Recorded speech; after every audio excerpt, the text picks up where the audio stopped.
Lo que pensaba hoy era quizás comenzar con una panorámica de dónde estamos.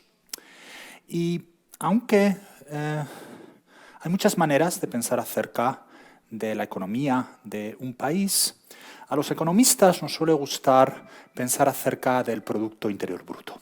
El Producto Interior Bruto es una medida de la cantidad de bienes y servicios que producimos en un año, y aunque no lo recoge todo, por ejemplo, no recoge la calidad del medio ambiente o no recoge la calidad del clima, sí que es una buena aproximación de primer orden de nuestra capacidad de generar bienestar. En 2021, el PIB per cápita, es decir, la cantidad de bienes y servicios que producimos por persona en España, fue 23.872 euros. Es decir, el español medio produjo 23.000 euros y un poquito más. Resulta que es prácticamente el mismo Producto Interior Bruto que en 2005, donde produjimos 23.567 euros. Y esta cifra está ya corregida por la inflación, es decir, son euros equivalentes. En otras palabras, desde 2005 hasta hoy no hemos crecido. Nuestra economía no ha crecido. Son 16 años. Quizás alguno de ustedes tiene una hija o una sobrina o una hermana. Si esta persona nació en 2005, resulta que hoy, ya con 16 años, pensando en ir a la universidad, esta persona se encuentra con una producción nacional que es exactamente igual que cuando nació. Ya no estamos hablando de una década perdida, que como explicaré más tarde, fue lo que argumenté en 2014, que era el escenario al que nos arriesgábamos. Vamos a camino de las bodas de plata, de 25 años de carencia de crecimiento económico. En el corto plazo tenemos un escenario muy difícil, muy complicado, por la guerra en Ucrania, que mencionábamos anteriormente, que por otra parte, es verdad que acerté en el 2017, pero tampoco me puedo poner muchas medallas, porque creo que cualquiera que hubiese estado mirando de una manera relativamente objetiva la situación hubiese podido predecir sin ningún problema. Tenemos un altísimo nivel de incertidumbre asociado con esta guerra y con el precio de la energía desbocado, y la inflación asociada a este problema. Esto nos va a llevar que en el medio plazo va a haber una fuerte subida de los tipos de interés real en Europa y en el contexto mundial, que nos va a colocar en una situación muy difícil porque España ahora es un país tremendamente endeudado, y lo voy a intentar explicar en un momento. Y en el largo plazo nos encontramos con unos problemas fundamentales. El primero, que es el colapso demográfico al que nos enfrentamos, y utilizo la palabra colapso con todo el sentido del mundo, y la necesidad, además, de descarbonizar la economía española, que es un problema para todas las economías del mundo, pero es particularmente agudo en una economía como la nuestra, que es muy dependiente de la importación de energía desde fuera. Es decir, que si yo en estos momentos fuera ministro de Economía o gobernador del Banco de España, probablemente me tendría que tomar una tila doble antes de irme a la cama. Sí, han sido años difíciles. Ustedes me dirán, mira, hemos vivido en una época de prácticamente crisis permanente. Hemos tenido primero la crisis financiera, luego tuvimos COVID-19. Por cierto, en otra de mis charlas mencioné la posibilidad de una pandemia como un riesgo al que nos enfrentábamos en la economía española. Y la guerra, que tampoco ha sido culpa nuestra.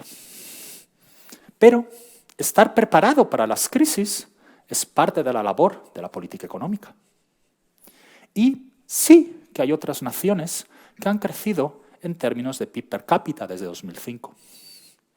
Por ejemplo, Irlanda ha crecido un 79%. Esto es interesante porque cuando unos cuantos amigos, Luis Garicano, Tano Santos y yo, empezamos a participar en la discusión de política económica en España alrededor del 2009, y presentábamos el caso de Irlanda como un ejemplo de las reformas que había que hacer, nos decían, pero fíjate lo mal que lo está pasando Irlanda ahora y estáis totalmente equivocados, esto demuestra que los economistas no sabéis nada. Bueno, pues desde el 2005 hasta ahora Irlanda ha crecido un 79%. Han casi doblado su PIB per cápita. Alemania ha crecido un 18,7%. Estados Unidos ha crecido un 17%. Incluso Japón, con una demografía absolutamente horrorosa y una fuerte caída de la población, todavía ha crecido un 7,8%. Incluso nuestros vecinos portugueses han crecido un 7,5%. Alguno de ustedes dice, bueno, pues ¿por qué nos vamos a comparar con Estados Unidos? ¿O por qué nos vamos a comparar con Alemania? ¿Pero con los portugueses? ¿Qué pasa? ¿Que hay algo en Lisboa? El Tajo, cuando llega a Lisboa, da unos mejores aires que cuando pasa por Toledo? Evidentemente no. Si Portugal ha sido capaz de crecer, no mucho, pero ha sido capaz de crecer, ¿por qué nosotros no somos capaces de crecer? Otras maneras de pensar sobre este dato, y no es que quiera repetirme como un mal plato de lentejas, sino porque quiero de verdad que cuando se vayan ustedes a casa se acuerden de esto y se acuerden durante los próximos 12 meses, 3 años, 5 años. En términos de PIB per cápita, España es más pobre con respecto a Estados Unidos que en 1972. Selecciono 1972 porque es el año en el que yo nací. Ya se me van echando los años encima. Es decir, cuando yo nací, había menos diferencia económica entre Estados Unidos y España que la que hay hoy. Yo me mudé a Estados Unidos en 1996 y se nota. Se ve hoy España un país más atrasado económicamente con respecto a Estados Unidos que lo que yo lo notaba cuando me mudé a Minnesota en 1996. España tiene el mismo nivel de PIB per cápita con respecto a Estados Unidos que en 1870, que es cuando comienzan las series económicas modernas. Por 152 años, España no ha sido capaz de reducir su distancia con respecto al líder económico mundial, que es Estados Unidos. Hemos pasado de tener una economía que era un poquito menos del 2% de la economía mundial, un 1,87 en 2005, a ser solo el 1,37. Cada vez somos menos y menos importantes en la economía mundial. ¿Por qué? Porque los otros países crecen y nosotros no. ¿Qué va a ocurrir? Que nos vamos a convertir en un país periférico que importa menos en la toma de decisiones. Y eso es malo. Es malo porque cuando hay que tomar decisiones, si uno no cuenta, las decisiones se van a tomar de una manera que no son necesariamente favorables a nuestros intereses como nación. Y hemos pasado de tener, por ejemplo, un PIB per cápita que era un 20% más alto que el de Corea del Sur en 2005, a tener un PIB per cápita que es un 13% más bajo.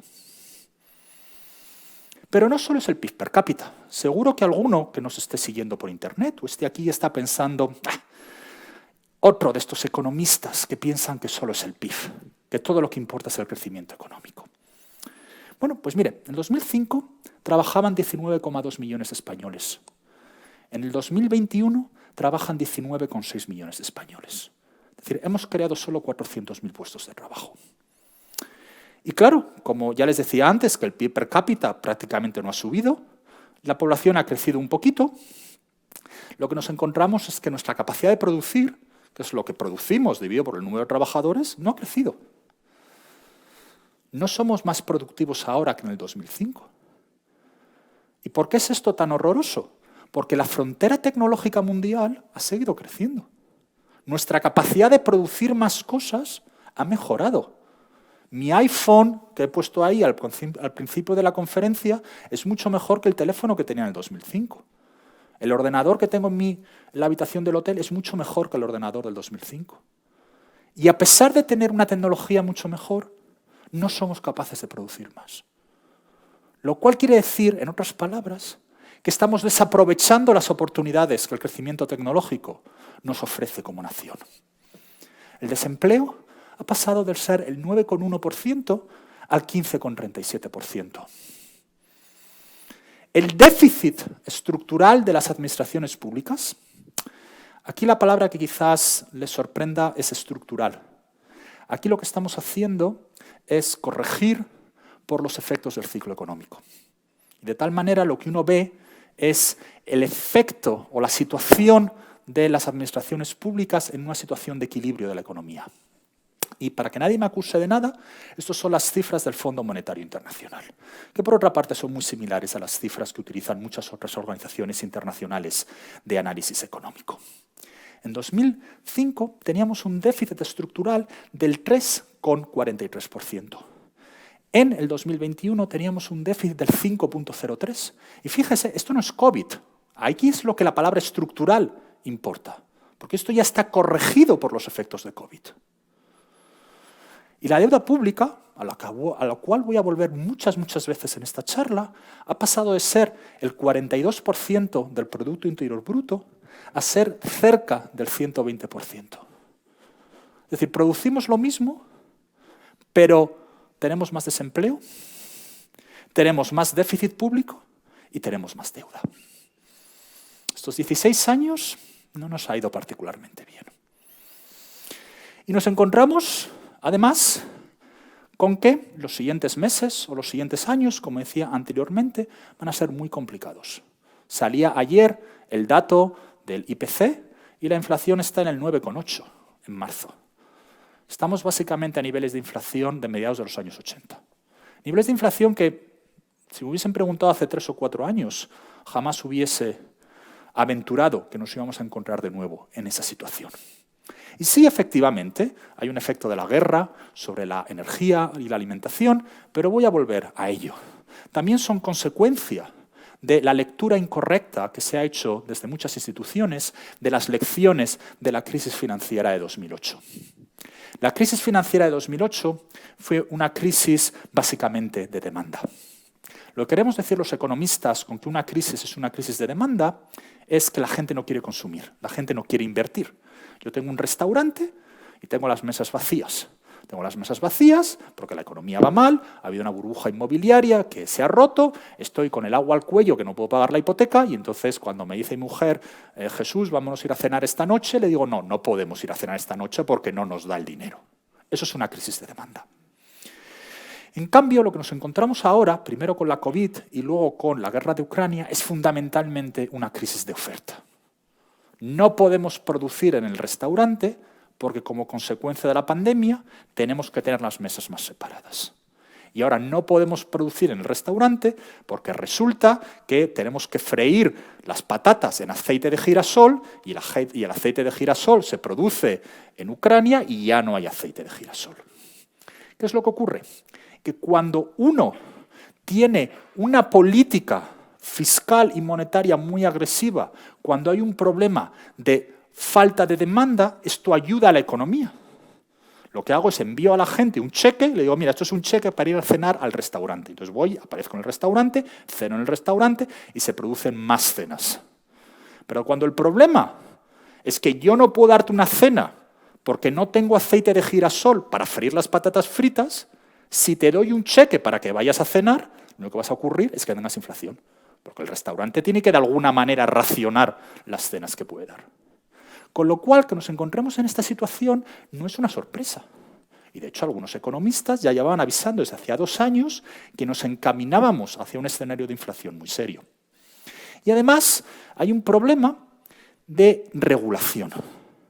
Muchas de las ideas de cambio de regulación que necesitábamos para resolver el problema de la crisis financiera de 2008 son muy diferentes de los cambios legislativos que se necesitan cuando lo que tienes es una crisis de oferta como tienes ahora.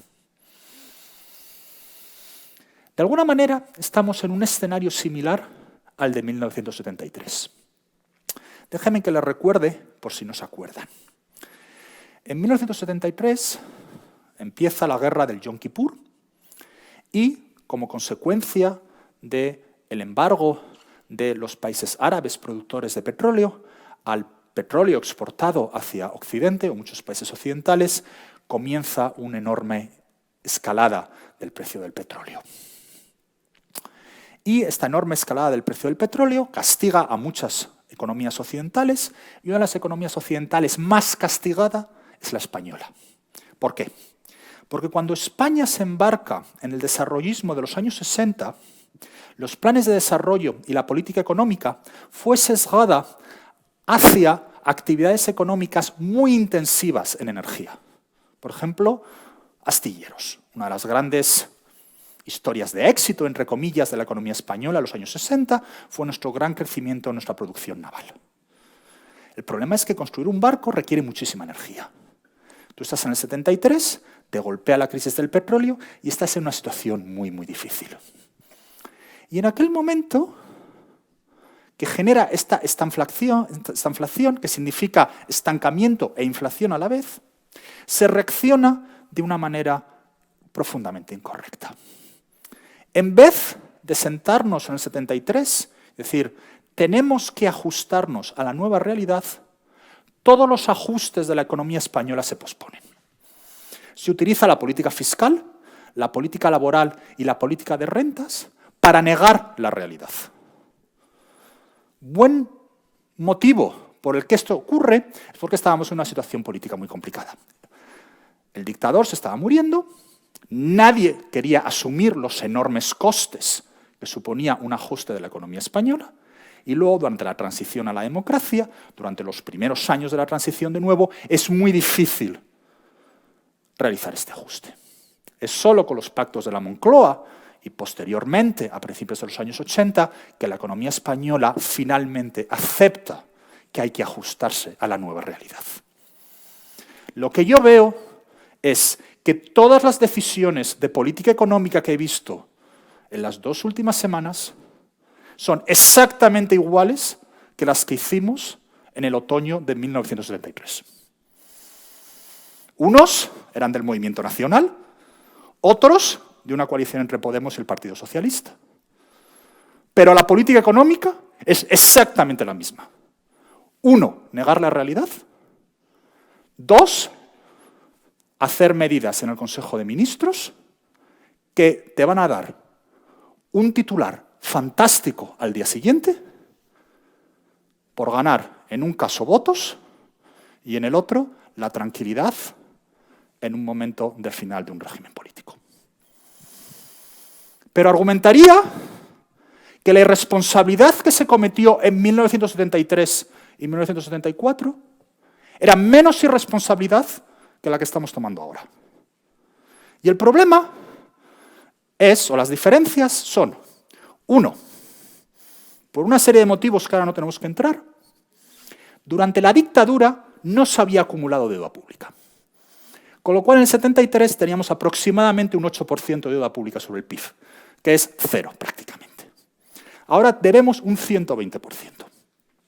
Si nos metemos a intentar solucionar esto a base de gasto público, no estamos empezando desde el 8, estamos empezando desde el 120%. No tenemos una política monetaria independiente. Desde el 73 hasta el 82, buena parte del ajuste por detrás se hizo a través de devaluaciones. Esas devaluaciones ya no son una oportunidad para nosotros. Alguno quizás se acuerda de la primera medida que hizo Miguel Boyer cuando es ministro de Economía y Hacienda en el 82, fue devaluar la peseta, porque era el comienzo de un proceso de ajuste de la economía española. Ahora no podemos devaluar el euro, porque esto lo decide el Banco Central Europeo en Frankfurt, y nosotros somos un país mediano dentro de la Unión Europea. Afortunadamente tenemos un magnífico gobernador que va a intentar que la política monetaria europea refleje lo mejor posible nuestros intereses como nación, pero al final del día, por muy bueno que sea nuestro gobernador, Europa va a hacer lo que va a hacer Europa. Y además tenemos una demografía horrorosa. En el 73 España tenía una demografía favorable. Ahora la demografía se nos va a hacer cada vez peor. Hombre, tenemos una ventaja, en el 73 era una dictadura, ahora somos una democracia y estamos dentro de Europa.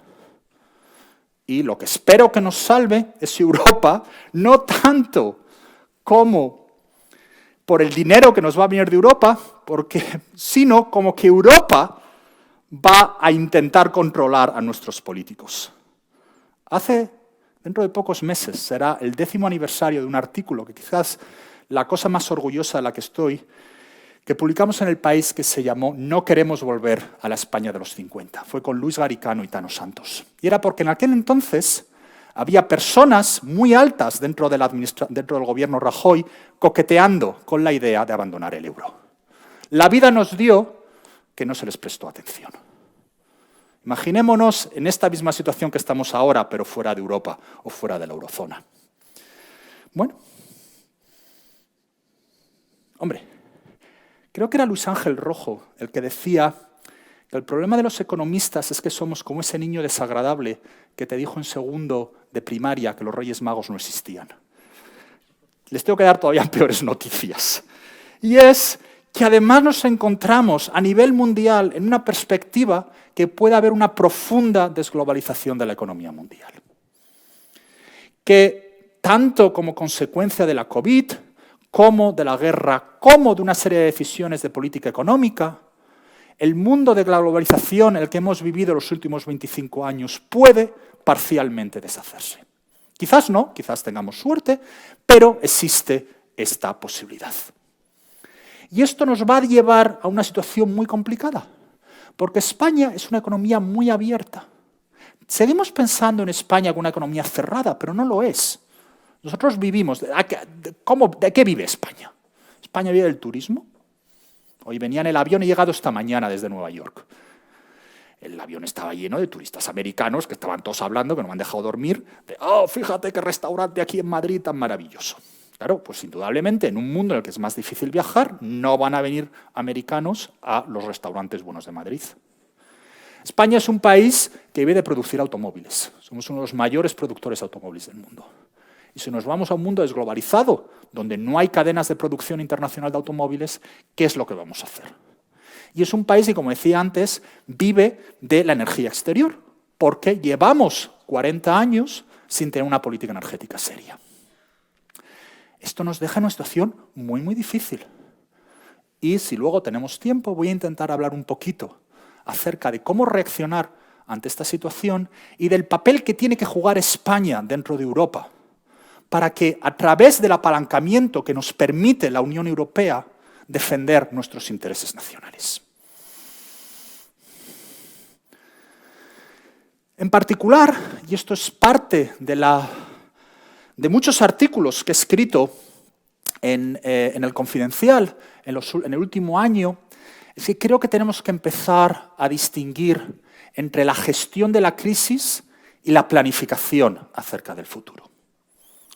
La situación actual requiere, solucionar un problema, que es la guerra de Ucrania, y si yo soy ministro de Economía o gobernador del Banco de España, pues esto es algo que indudablemente tengo que tomar una serie de decisiones al respecto en las próximas 48 horas.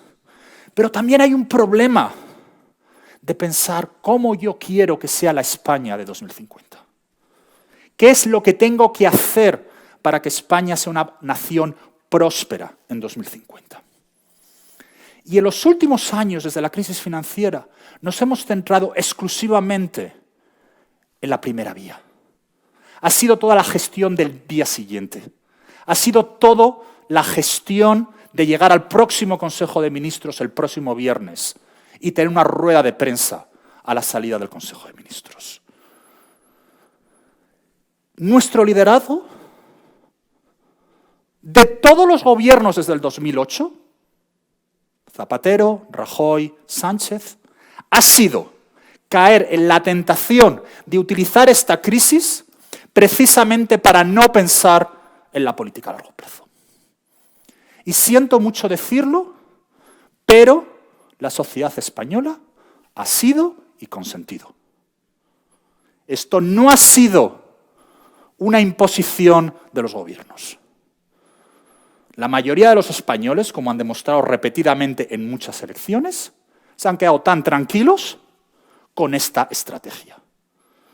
Y en los medios de comunicación ha habido muy poco debate sobre la necesidad de que esta estrategia no sea así. Y en particular, ¿qué hacer para sostener la solvencia y progreso de la economía española? No quiero dedicar mucho tiempo a esta sección que voy a empezar ahora, de que nada de esto ha sido una sorpresa. Y de nuevo, voy a citar alguna de mis propias conferencias anteriores, no porque crea que yo tenga una capacidad especial de predecir el futuro. Yo no tengo una atalaya mejor que la que tiene nadie. Lo único que creo es que, bueno, pues quizás por la ventaja de vivir fuera de España o simplemente por intentar pensar siempre acerca de nuestra economía dentro de la perspectiva de historia económica, que a fin de cuentas es lo que yo doy clase, quizás me haya permitido pensarlo de una manera un poquito más clara. Mi primera charla en este foro, en el 2014, y pueden ir y ver el vídeo. Están todos los vídeos en YouTube y en todas otras de las redes sociales. Y el otro día, mientras preparaba estas transparencias, miré un par de charlas a ver qué tal de bien han envejecido las cosas que dije. En 2014 ya señalaba el riesgo de una década perdida de crecimiento económico y de la necesidad de emprender reformas frente a la complacencia y el peligro del populismo. Ya no es una década perdida. Empecé esta charla diciendo que son 16 años. La verdad es que no ha habido reforma económica de importancia en España después de la reforma laboral del 2012. Y el proceso de consolidación fiscal se paró en 2014. No solo no ha habido consolidación fiscal alguna en España desde el 2014, sino que hemos retrocedido. Fiscalmente estamos ahora en una peor situación que en 2014. ¿Vale? Y como decía antes, esta falta de reformas y esta falta de consolidación fiscal son en buena medida reflejo de la opinión de muchos votantes. Yo me acuerdo en el 2016-2017 hablar una y otra vez de la necesidad de mayor consolidación fiscal cuando teníamos posibilidades para ello y que cuando escribía esos artículos nadie comentaba. Esto es una de las cosas de estar un poco en el debate social, es que es muy fácil ver en las redes sociales el impacto que tiene un artículo, ¿no? Uno escribe un artículo sobre el tema X y en las redes sociales circula mucho y tiene muchos retweets y algunas veces le gusta a la gente, otras veces no le gusta. Pero a la vez también ves cuando escribes artículos que la gente no dice absolutamente nada al respecto. Cada vez que escribió un artículo en 2016 hablando del problema de consolidación fiscal, pues podía haber perfectamente hablado sobre la producción de trigo en Hungría en el siglo XII, porque habría tenido el mismo impacto mediático, ninguno. A la vez, y esto enlaza con el título de esta conferencia, no es excusa para los líderes, porque un líder lo que tiene que hacer es ir por delante, no ir por detrás.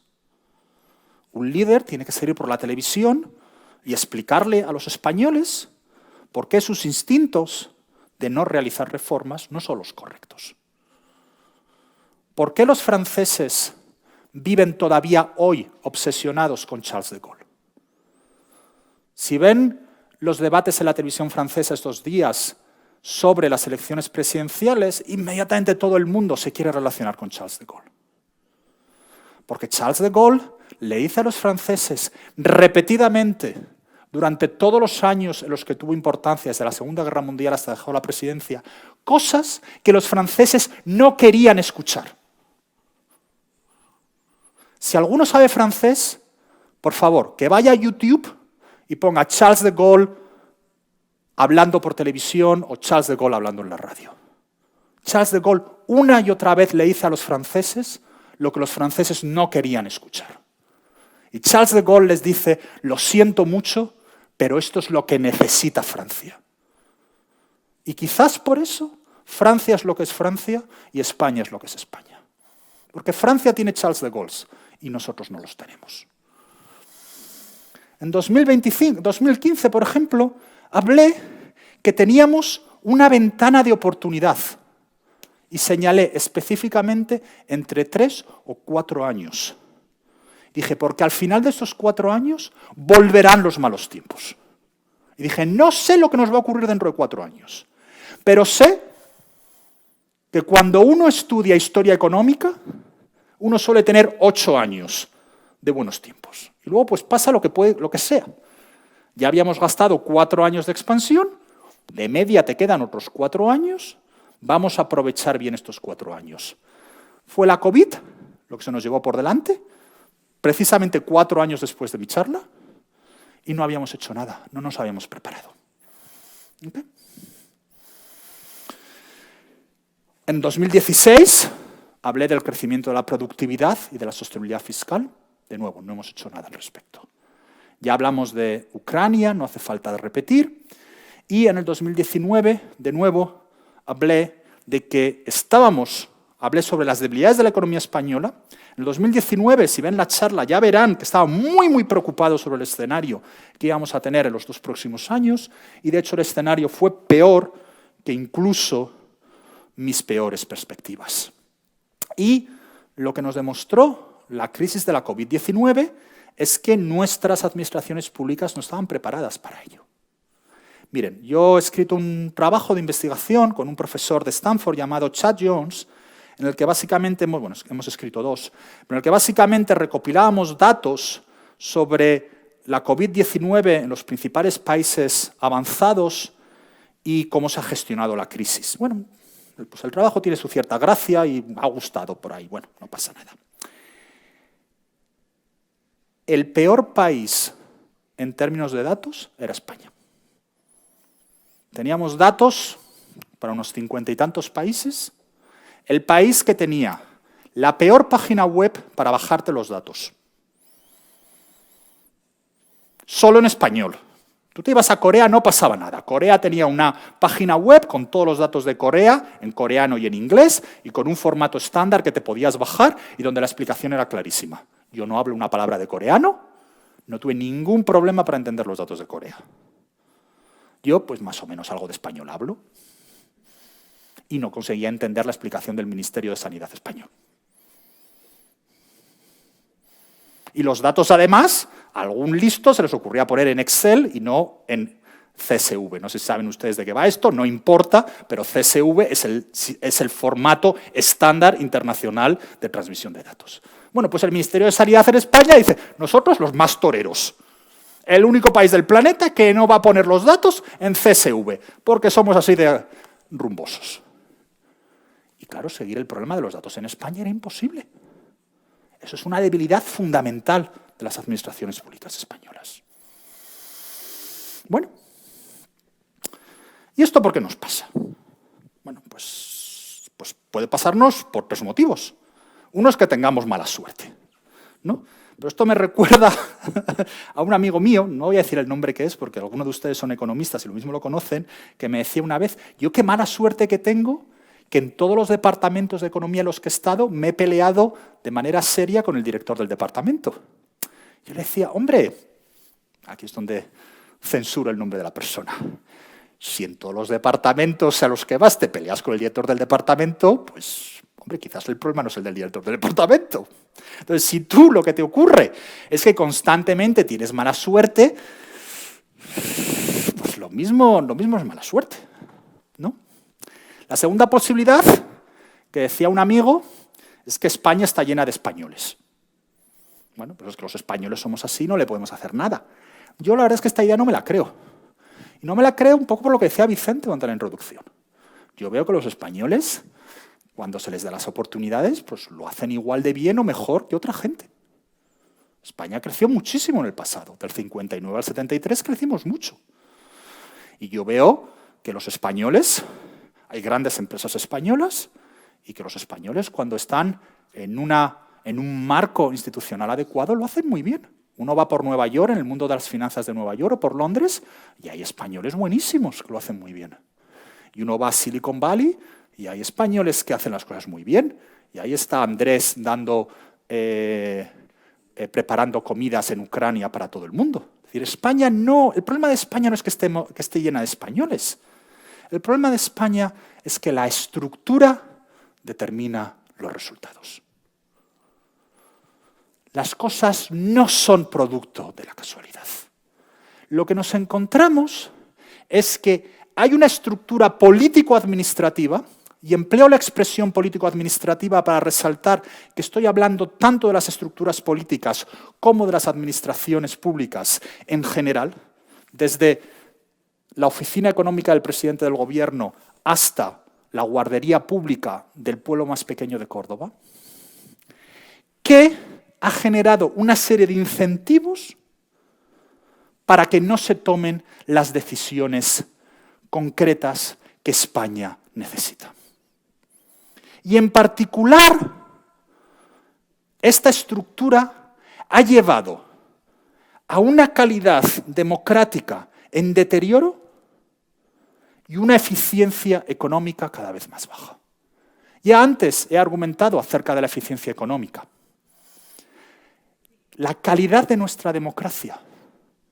No hay nada que refleje mejor el problema de nuestra democracia que el abuso que se lleva realizando los últimos 12 años de la figura del Real Decreto Ley, que básicamente consiste en que se legisla a base de Real Decreto Ley y no a base de las decisiones de las Cortes Generales. El Real Decreto Ley es una figura para una emergencia. Tú tienes una guerra y tienes que tomar una decisión en las próximas 24 horas. ¿Cuál fue la primera medida legislativa de Pedro Sánchez? El Real Decreto Ley 4/2018 para la designación del Consejo de Administración de la Corporación RTV y su presidente. No puede ser posible que nadie me diga que el renovar el presidente de Radio Televisión Española sea un problema de urgencia. Pues si no hay presidente, no pasa nada. Para eso no está creado la figura del Real Decreto Ley. También dice bastante acerca de la prioridad de los presidentes del gobierno en España, que lo primero que deciden es quién va a llevar Radio Televisión Española. Eso ya lo dice todo. Esto es más importante. ¿Crisis económica? ¿Qué más da? ¿Déficit estructural? No. Yo lo que quiero estar seguro es de que en el telediario salgo bien guapo. Eso es lo primero que hago. Y utilizo el Real Decreto Ley. O, por supuesto, la absoluta pantomima de la reforma laboral. Este señor ha decidido cuál es el marco laboral en España. O sea, si uno lo piensa...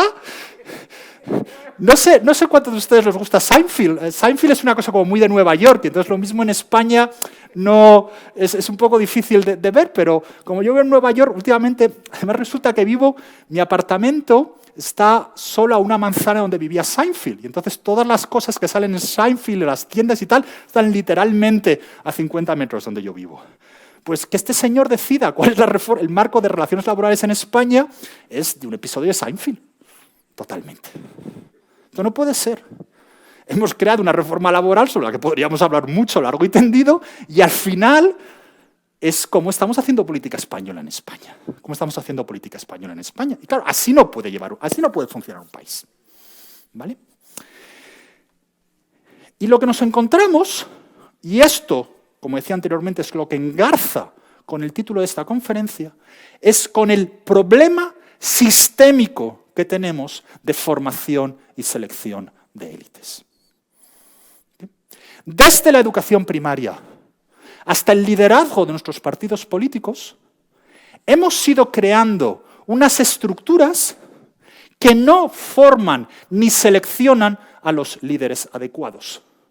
No solo porque no tienen la capacidad para hacer lo que hace España, lo que necesita España, sino porque, como decía anteriormente, no tienen el coraje de Charles de Gaulle de explicarle a los españoles lo que los españoles necesitamos.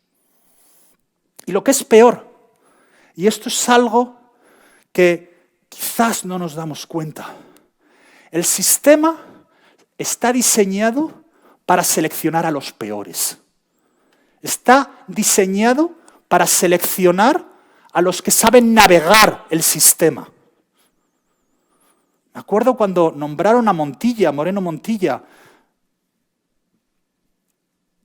no me acuerdo exactamente lo que era, presidente del PP en Andalucía o algo así, y Bonilla, y sacaron una entrevista con gente y una persona decía, no, es que este chico era muy majo porque en las fiestas de nuevas generaciones ponía la cerveza mejor que nadie.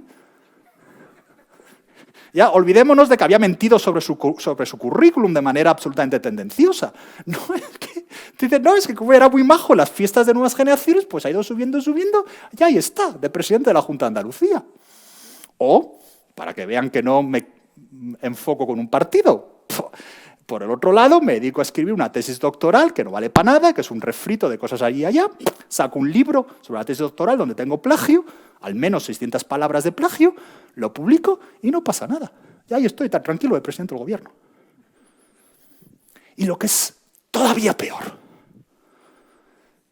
esto va empeorando según va pasando el tiempo. ¿Okay? Esto es mi ejemplo favorito. Voy a coger a los ministros de Hacienda del Partido Socialista, que ha sido el partido que más ha gobernado ante la democracia desde el principio hasta hoy. Este, por supuesto, es Miguel Boyer. Los que sean más jóvenes quizás no se acuerdan o nacieron más tarde que Miguel Boyer. A uno Miguel Boyer le podía caer mejor o peor, podría estar de acuerdo o desacuerdo con sus ideas de política económica, pero era un tipo muy listo. Yo he dado clase en Princeton, he dado clase en Yale, clase en Harvard, en Oxford, en Penn. Una de las cosas que aprendes de estar en una universidad tan buena como estas es identificar quién es un tipo listo de verdad. Podrás estar o no en desacuerdo con él, pero Boyer era un tipo listo. Premio extraordinario en física, hizo la carrera de física, hizo la licenciatura de economía cuando las licenciaturas eran otra cosa, premio final de carrera extraordinario en ambas de ellas.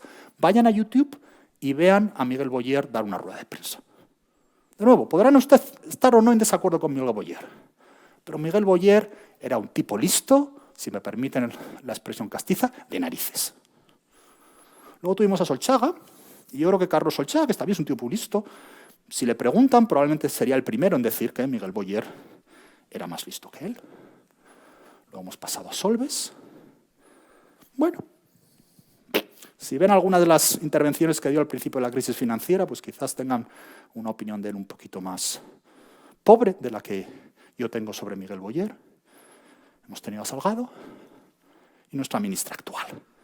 Y vean, hagan lo siguiente, bájense un vídeo de Miguel Boyer y bájense un vídeo de nuestra ministra actual.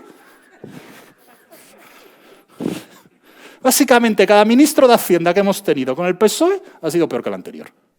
Claro, esto yo lo que no sé muy bien es dónde vamos a llegar continuando bajando en esta tendencia, ¿no? Pero bueno, para que vean que no me cejo con el PP, pero con el PSOE, voy a los ministros de la derecha.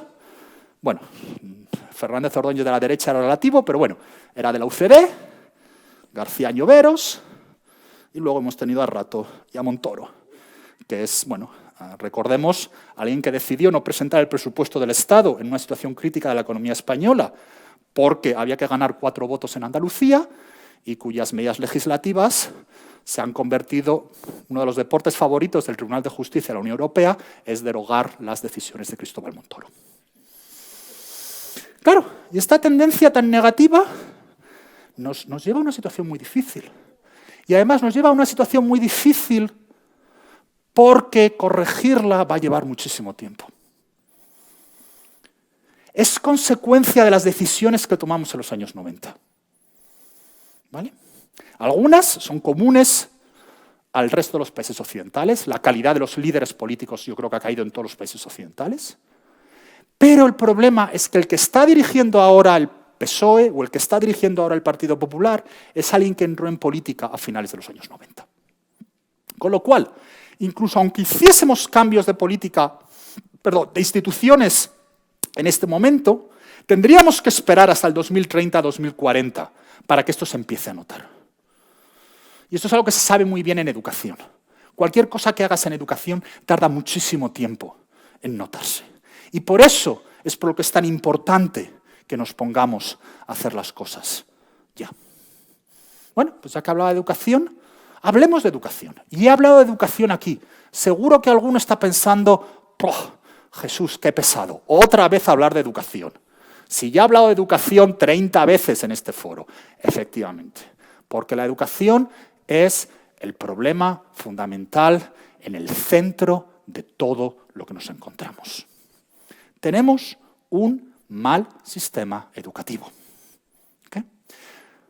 Conocen PISA 2018, que es un test internacional en el que damos a estudiantes de todo el mundo el mismo examen, con lo cual podemos ver lo que hace un niño en Shanghái, lo que hace un niño en Copenhague y lo que hace un niño en Torrelodones. España, en matemáticas, está en el puesto 35. Y yo el argumento que siempre le pongo a la gente, y seguro que alguno me ha escuchado ya decir este argumento en el pasado, es que si yo ahora vengo aquí y les digo que la selección española de fútbol está en el puesto 35 del ranking de la FIFA, en estos momentos los coches los estarían quemando ahí fuera. pero que estemos en el puesto 35º en matemáticas, ¿qué más da?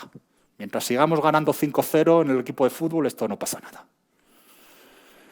Estamos en la posición 31ª en ciencias y en lectura, esto es lo mejor de todo, no estamos clasificados. ¿Saben por qué? Porque hicimos trampa. Resulta que cuando la OCDE miró los resultados españoles, de alguna manera los maestros habían trampeado y entonces los exámenes no valían. O sea, somos un país que hace trampas. Es una cosa que me alucina. Me acuerdo cuando yo estaba en la carrera, salíamos de un examen y había compañeros, no voy a decir ningún nombre en concreto, decían, no, he copiado todo fenomenal, y tenía aquí la chuleta. Te enseñaban la chuleta y decía, bueno, yo entiendo que tú quieras trampear, pero encima presumir de que estás trampeando. Bueno, pues España trampea en PISA. Vale. Y esto se nota. Y yo, ¿saben cómo lo noto? De vez en cuando me escriben estudiantes españoles, o a lo largo de los años he tenido muchos estudiantes de doctorado españoles. Me llegan unos correos electrónicos de caerse para atrás. Recientemente me llegó un correo electrónico de un estudiante español de doctorado. Una sintaxis horrorosa, errores gramaticales, unas expresiones que yo jamás hubiese empleado en público. Y decía, ¿y este está estudiando un doctorado?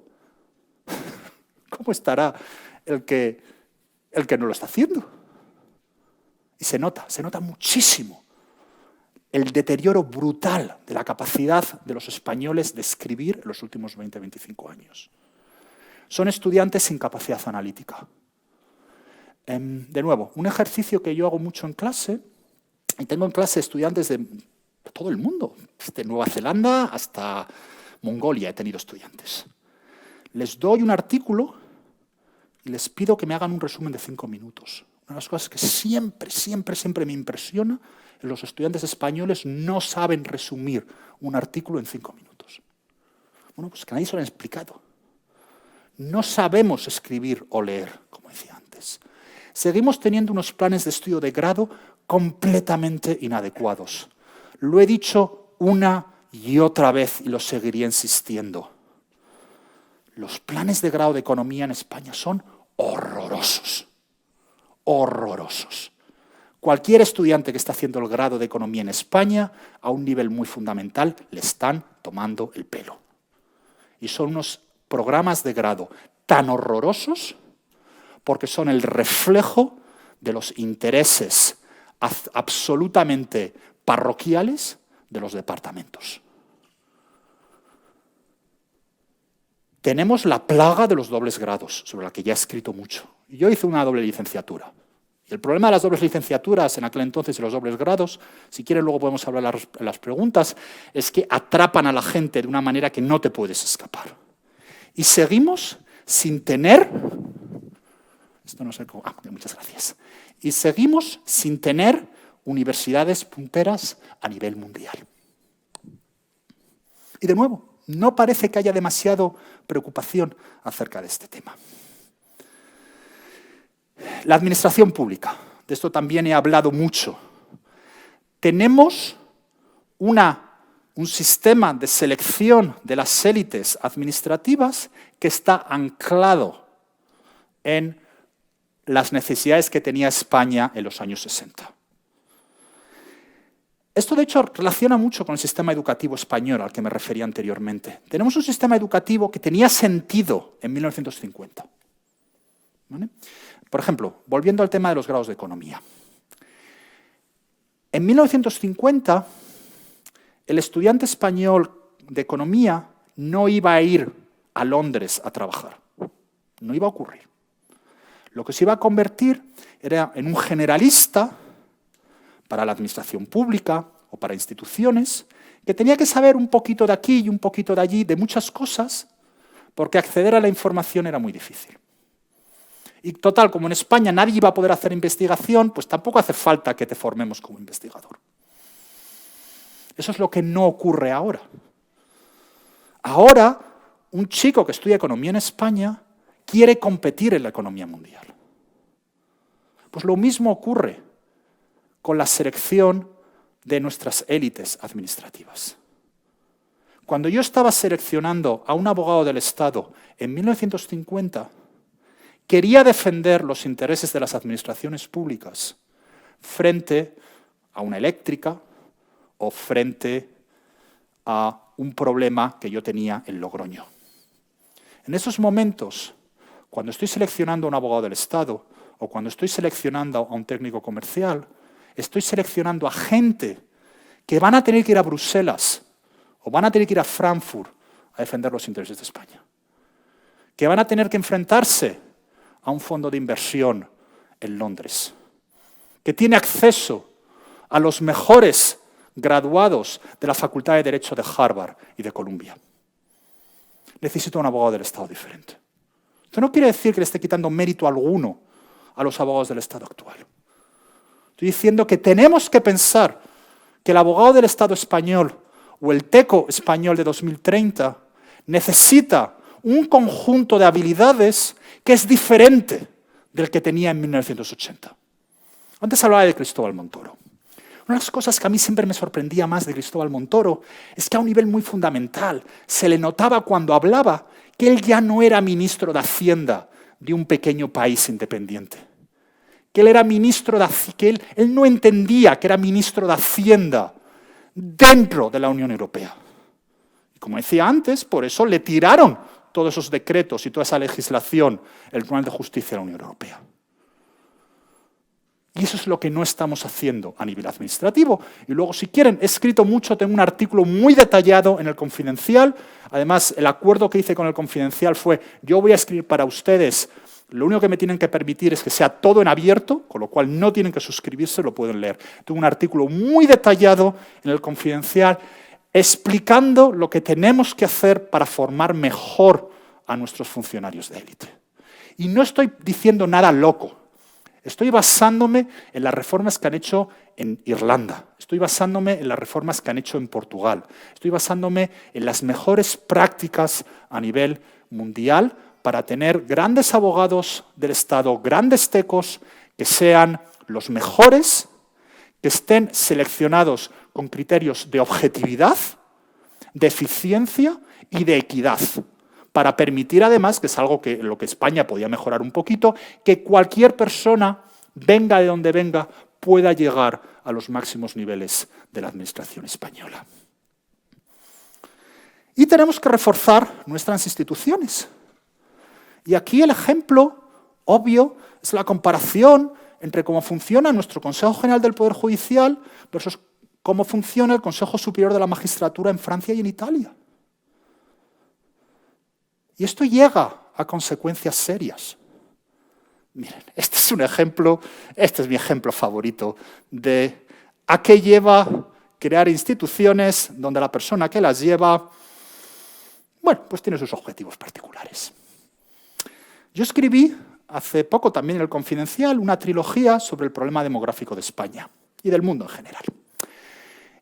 Y una persona, alguien me dejó un comentario diciendo, pues no entiendo por qué hablas de este problema del crecimiento demográfico, del colapso demográfico de España, porque hay este informe de la IEREF en 2018, cuando Escrivá era el director, donde decía que aquí no había problema alguno. ¿Esto cómo lo han podido escribir? No tengo ni idea. La verdad es que pensé que el comentarista no había entendido el documento, pero bueno, por curiosidad me fui a la página web de la IEREF y me bajé. Mira, este gráfico es que es fantástico. Tienes la línea en gris, es la evolución histórica de los niños por mujer en España, ¿vale? 1,2, sube un poquito durante los años del boom inmobiliario, porque la gente se anima a tener un poco más de críos, sube 1,4, luego empieza a bajar y tal. Y entonces, fíjense lo que asume la IEREF en 2018, que va a crecer la fertilidad de España hasta el 1,9. España no ha tenido, las mujeres españolas no han tenido 1,9 niños por ella desde 1980. Fíjense en lo que crece. Ahí están. Claro, según este escenario, no hay problema alguno de las pensiones. Aquí esto funciona fenomenal. Bueno, pues esto es lo que ocurre en la realidad. Claro, cualquiera que hubiese visto este escenario diría, bueno, esto es absolutamente una locura. ¿Cómo puedes asumir eso? Bueno, pues esto es lo que ha ocurrido en la realidad. A ver si se lo pongo aquí, que llegue un poquito, que no me caiga. Bueno, pues esto era la previsión de la IEREF y esto es la realidad. Pero el problema es que cualquier persona que hubiese mirado la evolución demográfica española en los últimos 50 años habría dicho, hombre, está un poquito más alto porque la economía estaba bien, ahora que la economía va un poco peor, va a ir bajando otra vez. Fíjense, lo que predecían, y hasta ahora que la IREF ahora es un poco más seria al respecto, fíjense las nuevas predicciones que tienen, que son mucho más sensatas. Claro, con estas predicciones no podemos pagar las pensiones. ¿Qué es lo que hacemos? Bueno, pues la persona que firme este informe lo hacemos ministro. Y entonces ahora sale por la televisión y nos dice, no hay problema de indiciar las pensiones, esto de las pensiones va todo fenomenal, porque fíjese lo bueno y lo rumboso que yo soy haciendo números. ¿Vale? Pues eso es a lo que me refiero con la falta de independencia de las instituciones. Que las instituciones crean estos gráficos y le explican a los ciudadanos que esto es lo que va a ocurrir. Y hombre, yo también entiendo la perspectiva del que me dejó el comentario en el Confidencial. Pues un señor que lo mismo no es economista, que lo mismo no sabe de demografía, dice, oye, aquí hay una institución muy seria, la IREF, que ha hecho un informe que dice que esto es lo que va a pasar. ¿Y por qué me voy a creer a ti y no a este? Bueno, pues no me tienes que creer a mí, no a este, porque solo tienes que ver el siguiente gráfico. ¿Vale? Y, como decía antes, esto llega, y ya acabo, solo me quedan 2 transparencias más, al nivel final de la política, que es, nos hemos encontrado con una situación en la cual hemos ido seleccionando líderes políticos, que nos ha llevado a una situación en la cual ¿había realmente alguna diferencia entre Casado y Ayuso ideológica? No, yo lo leí todo, y aquí era, quítate tú que quiero yo estar, yo quiero ser el califa en vez del califa.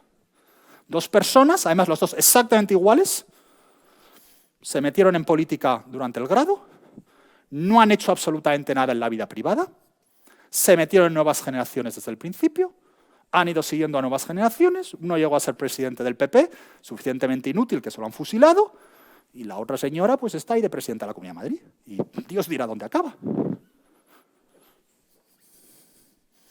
¿Qué se puede hacer al respecto? Bueno, pues si tuviese un poquito más de tiempo, y suelo preparar presentaciones que al final se me va mucho el tiempo, pues podría hablar también de algunas de las reformas que he propuesto en el Confidencial, como por ejemplo hablar sobre cambiar la estructura y funcionamiento de los partidos políticos, cambiar el sistema electoral, quizás movernos hacia un sistema de representación proporcional mixto o hacia un sistema de voto único transferible. Yo no soy de los que piensa que una reforma del sistema electoral va a tener unos efectos brutales, pienso que va a tener unos efectos muy limitados, pero quizás en el margen sí que va a tener importancia. Y aunque solo sea a nivel de los votantes, que los votantes entiendan dónde estamos. Bueno, pues concluyo que ya me he extendido mucho. Estamos llevando el cántaro demasiadas veces a la fuente. Lo llevamos a la fuente con la crisis financiera, lo hemos llevado a la fuente con la COVID, lo estamos llevando a la fuente ahora con la guerra y la estanflación. Europa nos ha salvado de una de estas veces, el cántaro se nos va a romper. Y como dice en el Evangelio, entonces habrá llanto y crujir de dientes. Y la gente dirá, ¿y qué hacemos ahora? Y la respuesta será, pues no le puedes hacer mucho porque el cántaro se ha roto. Necesitamos que esto cambie. Y la única manera con la que podemos cambiar es con un liderazgo. Y una nueva generación de líderes que le expliquen a los españoles lo que los españoles a menudo no quieren escuchar. Que somos una nación que tiene, como decía Vicente, muchísimas posibilidades. Que tenemos un enorme potencial de futuro. Pero que el potencial de futuro solo puede abrirse con esfuerzo y con reformas. Y esas reformas han de ser fundamentales. Y empiezan con cómo enseñamos a los niños a leer y a escribir en la primaria y termina quizás con el sistema electoral. Y podemos hablar por muchísimas horas sobre los detalles de estos cambios. Pero lo importante, una vez más, estamos en una situación muy difícil. Y de verdad, no me gusta ser el chico desagradable que viene de Nueva York a contarles que las cosas van mal. Esto no me hace gracia. Estaría mucho más contento contándoles, ¿no?, que todo funciona fenomenal y que vamos a tomarnos unas copas ahora para celebrarlo. Que tenemos que cambiar, que tenemos un problema de eficacia económica, que tenemos un problema de calidad democrática y que necesitamos nuevos líderes para cambiar todo esto. Y ya acabo. Gracias.